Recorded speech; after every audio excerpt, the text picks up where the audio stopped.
और देखिए, इंदौर से आज बड़ी खबर सामने आई। इंदौर एयरपोर्ट को एक बार फिर से बम से उड़ाने की धमकी मिली है। एयरपोर्ट के डायरेक्टर को ईमेल भेजा गया है और धमकी दी गई है और इस ईमेल में लिखा गया कि हम इंदौर एयरपोर्ट पर बम रखने वाले हैं। एयरपोर्ट के मुख्य सुरक्षा अधिकारी ने थाने में इसकी सूचना दी है। एयरपोर्ट पर बीडीएस यानी कि बम डिस्पोजल स्क्वाड की टीम और डॉग स्क्वाड की टीम ने सर्चिंग की है। और बड़ी बात यह है कि इंदौर एयरपोर्ट को 3 महीने में 3 बार बम से उड़ाने की धमकी मिल चुकी है। और ऐसे में बड़ा सवाल ये कि आखिर इंदौर की सिक्योरिटी कितनी मुस्तैद है, कितनी तैयार है।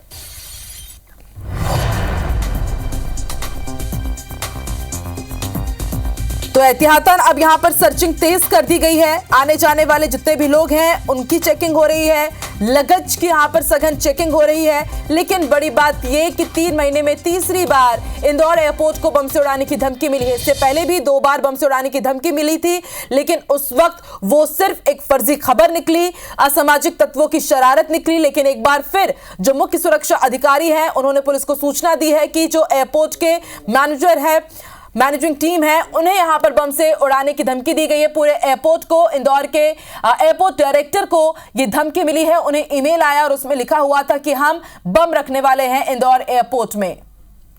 और अंशुल मुकाती इस वक्त हमारे साथ लाइव जुड़ चुके हैं। सीधे रुक कर लेते हैं इंदौर का।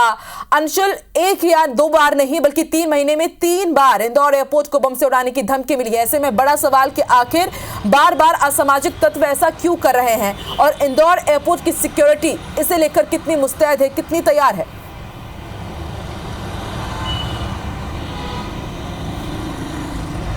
हाँ जी, बिल्कुल। आपको बता दूं कि 3 बार लगातार जो मेल मिले हैं उससे एक बात तो साफ हो जाती है कि यदि पहला मेल मिलने के बाद यह पता लगा लिया जाता कि ये मेल कहाँ से मिल रहे हैं तो शायद ये तीसरा मेल जो है इस प्रकार की धमकी जो है नहीं मिलती। लेकिन बहरहाल तीसरी बार भी इंदौर एयरपोर्ट को बम से उड़ाने की धमकी मिली है। इसमें लगातार जो एयरपोर्ट पर सुरक्षा है वो तो मुस्तैद की जाती है, अलर्ट जारी किया जाता है।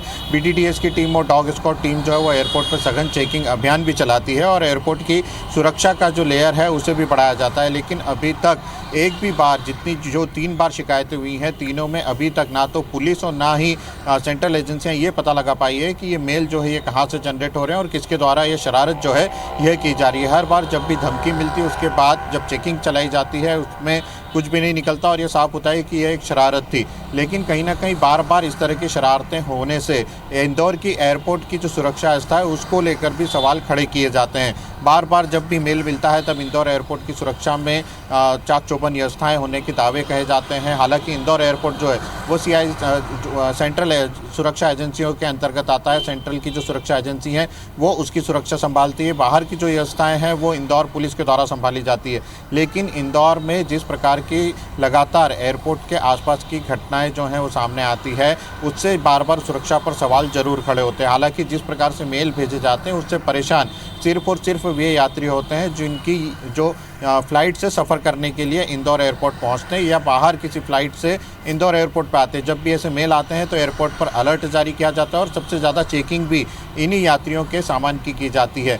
तो कहीं ना कहीं जो शरारतें हैं वो आम यात्रियों पर ज़रूर भारी पड़ रही है। इंदौर एयरपोर्ट की यदि सुरक्षा व्यवस्था की बात की जाए तो शहर के बाहरी इलाके में इंदौर एयरपोर्ट है, उसके आसपास का जो इलाका है वो BSF के अंतर्गत आता है। वहाँ पर BSF का परिसर बना हुआ है, इसलिए इस एयरपोर्ट को अत्यधिक सुरक्षित स्पेस माना जाता है। लेकिन जिस प्रकार से जब भी एक मेल मिलता है, जब भी ऐसी व्यवस्थाओं को लेकर के सवाल अंशुल, एक बार नहीं, जैसा कि आप बता रहे कि 3 महीने में लगातार तीसरी बार धमकी मिली है इंदौर एयरपोर्ट को बम से उड़ाने की। और साइबर सिक्योरिटी के लिए भी ये बहुत बड़ी चुनौती है क्योंकि पिछली बार 2 बार किसने यहां पर धमकी दी है उसका खुलासा अब तक नहीं हो पाया है और इसलिए शायद इतने हौसले बुलंद है कि फिर से मेल किया जाता है, फिर से बम से उड़ाने की धमकी मिलती है।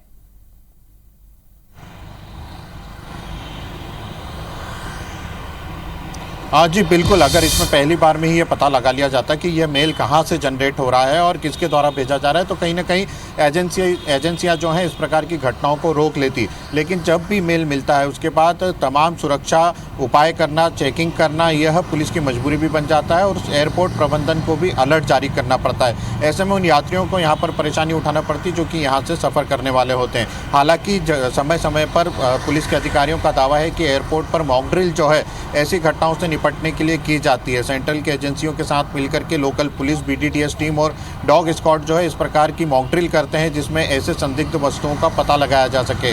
लेकिन जब भी मेल मिलता है तब अलर्ट जारी होता है और उससे परेशान यात्री होते हैं। हालांकि इस बार भी जब तीसरा मेल मिला है उसके बाद इंदौर एयरपोर्ट के जो मैनेजर है उनकी तरफ से एरोड्रम थाने में इस पूरे मामले की शिकायत की गई है। एरोड्रम पुलिस जरूर इस पूरे मामले में अपनी जांच कर रही है, लेकिन सबसे बड़ी कमजोरी पुलिस की यही है कि पुलिस के पास साइबर अपराधों से निपटने के लिए ऐसे संसाधन, ऐसे एक्सपर्ट्स मौजूद नहीं है जो यह पता लगा सकें कि यह मेल कहां से भेजा जा रहा है। हालांकि जो मेल है वो ऑफिशियल मेल आईडी पर भेजा गया है जो कि इंदौर एयरपोर्ट की ऑफिशियल मेल आईडी है। इसलिए सबसे ज्यादा खतरा जो है इसीलिए माना जाता है क्योंकि ऑफिशियल मेल आईडी पर जो भी मेल आते हैं उसके मेल की जो जानकारी है वो अत्यधिक कम लोगों को होती है। यानी कि कोई ऐसा व्यक्ति जो एयरपोर्ट के बारे में जानकारी रखता हो, एयरपोर्ट मैनेजर के मेल उसके पास होते हैं या बिल्कुल अंशुल, देखिए जैसा कि आप बता रहे हैं कि ऑफिशियल मेल आईडी ज्यादा लोगों के पास नहीं होती है और यदि बार बार उसी मेल आईडी में धमकी मिल रही है तो ये कितना चिंताजनक हो सकता है, इसका अंदाजा शायद एयरपोर्ट प्रबंधन को भी हो, लेकिन उसके बाद भी ये पता नहीं चल पाना कि बार बार धमकी कौन दे रहा है,